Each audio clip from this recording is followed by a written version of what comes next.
Okay,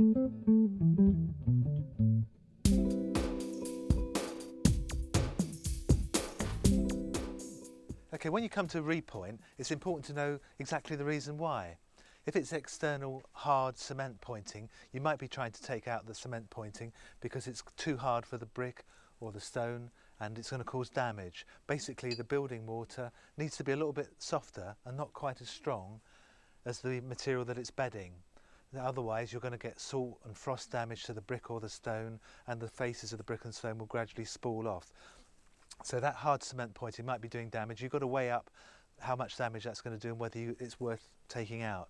Or you could be inside and it could be a very soft earth lime mix, and that's gradually had its life. It's been there for 200 or 300 years, but it's starting to degrade. It's getting very dusty in the room, and you're going to take out, for that reason, and repoint with a similar earth lime mix.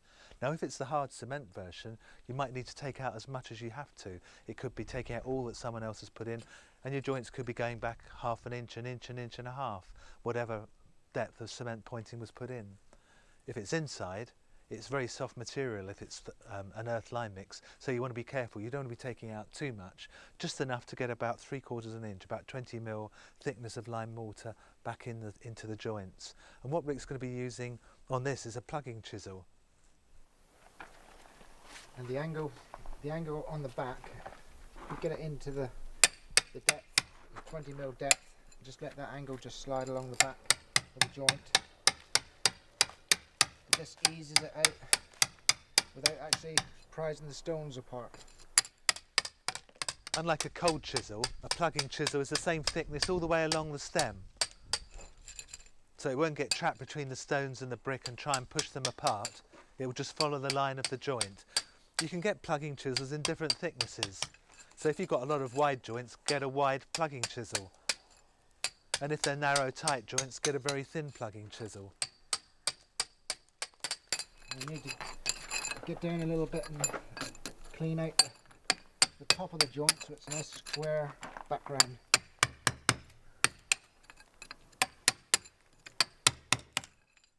We're not going too close to these slates, but generally you want to work from the top of a wall down so that you're clearing out the joints, and also when you come to repoint, working with the material at the top of the wall so that you don't send all the rubbish down over to the walls, part of the wall that you've already finished.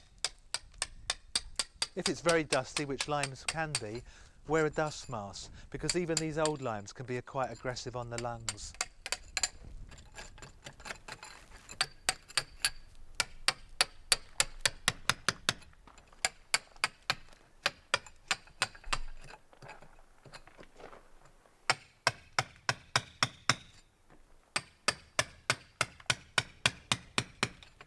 Can we use something a bit more mechanical? Right or no?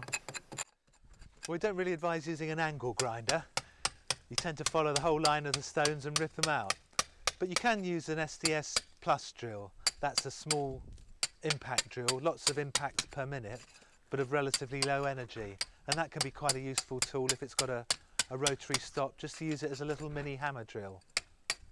But the main thing you're trying to do is avoid too much damage to the stone or the brick that you're actually repairing around the wall. There we are. Enough for me, I think. Yeah.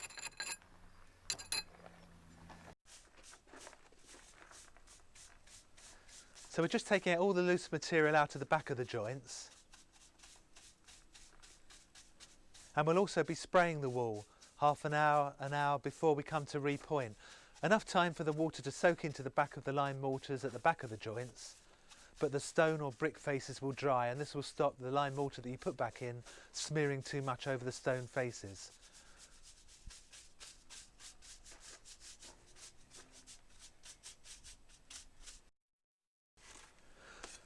So we're going to use that same lime mortar mix that we've used for the building work and the stone work.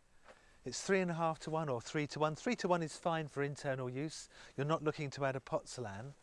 For external use, we're adding a bit of pozzolan in to make the lime mortar a little bit more frost resistant in the first couple of years.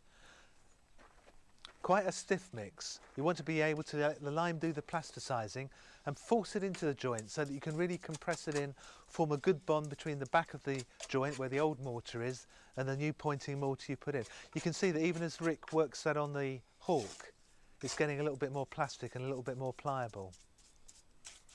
Spread it out nice and firmly onto the board, and then you can tilt the board a little and it will stay on there. You just need to be able to take it off like that, and you can actually put it wherever you want to then. We're actually using a plasterer's small tool for pointing. You can buy pointing keys as well, but this is quite a handy device because you can use both ends of it to point with. It's the right size of the joint, so you can actually really press it in there well without smearing it all over the stones. If you start using that end on the tight joints, you're going to smear the edge of the stones. Right. But the fatter end is ideal for those larger joints or the verticals where you need to put a bit more gear in.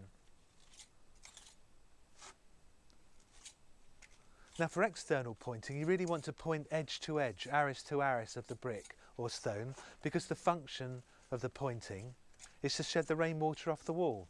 And if you rebate and recess all the pointing, you're going to form lots and lots of little ledges where the water can hang into the stonework or the brickwork and cause frost damage. If you do want to rebate the pointing at all, just to emphasise the look of the stone or the brick, then it's quite good to rebate, as Rick's doing now, just under the stone above the joint and come down flush to the stone below it.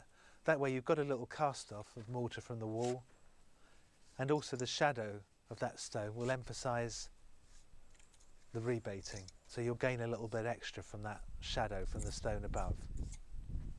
If the joints have really widened up over time because the stone's eroded, you might have to have a judgment in your own mind about the trade-off between the aesthetic look of the wall and the function of the wall, but basically you want it to be shedding water. If it's inside, hopefully you won't have too much rain inside and you can rebate to your heart's content.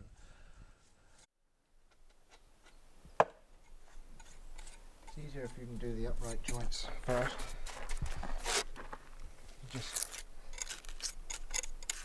come straight through on the joint then.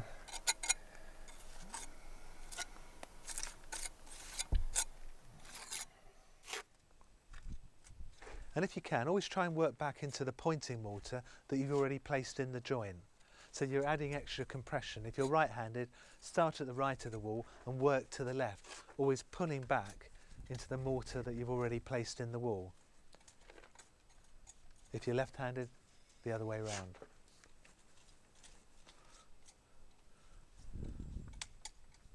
And don't worry too much about the little noggins and little bits of mortar that spool out over the edge of the stone at this stage, because we're going to be going back when this is green hard, possibly in 4 or 5 hours or the following day or two, and we're going to give it a really stiff brush with a churn brush.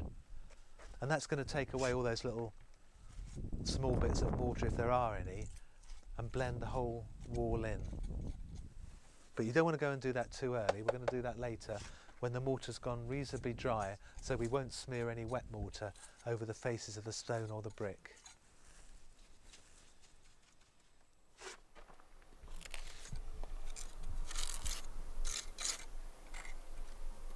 Because I'm actually pressing this one into the actual width of the joint, any excess that might be on the edge of the stone like that, you can just cut off. It hardly leaves a mark. As soon as you use the bigger end, you can't actually get into the joint to press it in that well, and you end up making a bit of a mess if you're not careful.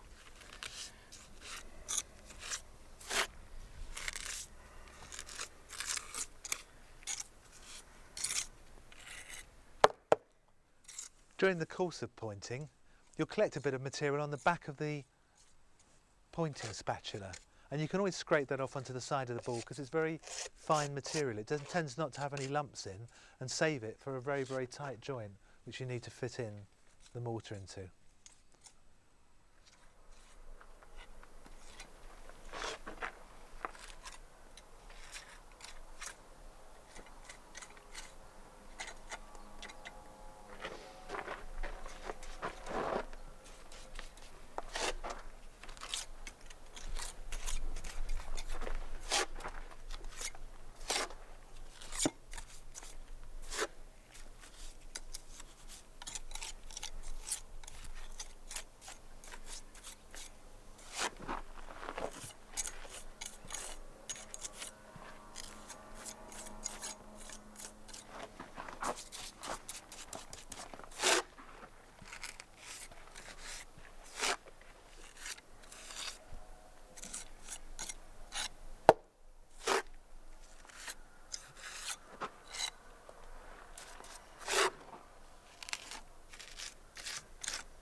Rick's showing how a left-hander would do it there.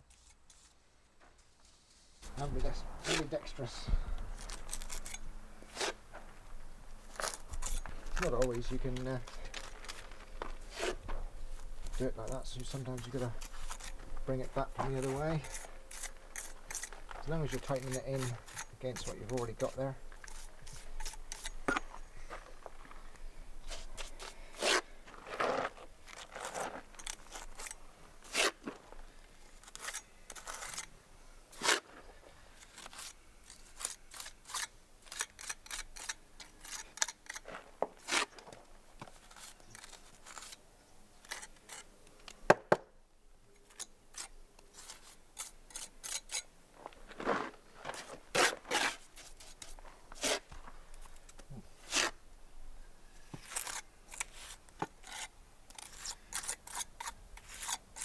If you've got a really long joint, you can put your board right against the top edge of the stone. Just cut it like that, which is sometimes a quicker way, but you just got to be careful you don't get it on the edge of the stone.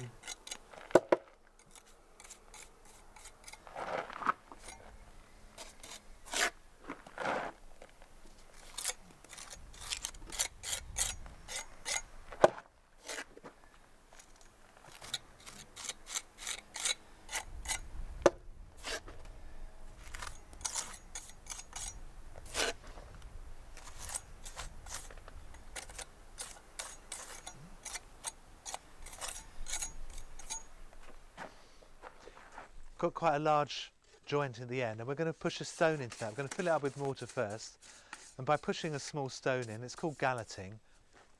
Pushing the stone in the mortar joint will break up visually the look of it.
Coming to our last one.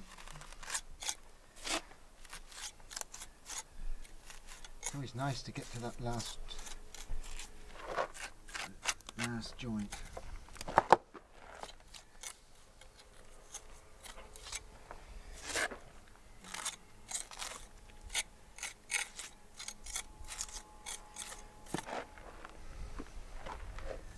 That's it. We'll come back to that in say a couple of hours or whatever. Right, so we're coming back to the pointing that we've done earlier. What we're going to do is just chuck a bit of dust over the joints.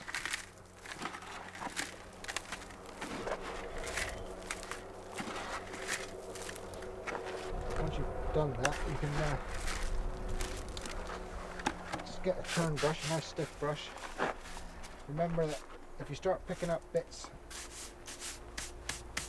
on the bristles, you know it's too early, so to leave it a little bit longer.